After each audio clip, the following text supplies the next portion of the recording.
सर्व स्वामी भक्तांना नमस्कार. आपला आजचा दिवस स्वामी कृपेने सुख समाधानाने जावोत आणि तुमच्या सर्व इच्छा आकांक्षा स्वामी कृपेने पूर्ण होत ही स्वामीचरणी प्रार्थना. स्वामी भक्तांनो, रुद्रवाचन का करावे आणि रुद्रवाचन केल्याने काय फायदे होतात याची माहिती आपण आजच्या व्हिडिओमध्ये पाहणार आहोत.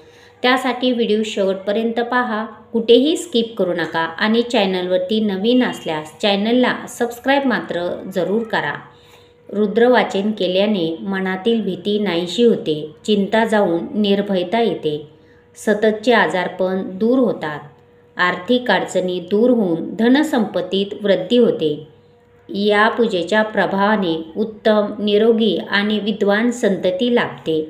श्रावण महिन्यात रुद्राभिषेक केल्यास सर्व तऱ्हेचे संकटे नाहीसे होतात.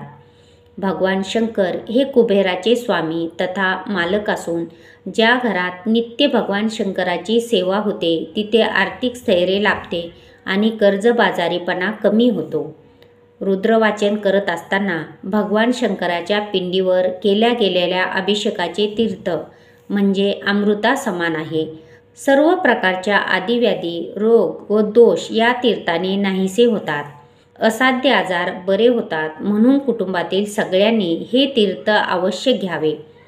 ज्या कुटुंबात व्यसनाधीन व्यक्ती आहेत, तसेच तापट, रागीट आणि हट्टी चिडखोर मुले आहेत, अशा व्यक्तींना व मुलांना हे तीर्थ दररोज दिल्यास त्यांच्या स्वभावात नक्कीच बदल होतो आणि व्यसनाधीनता कमी होते.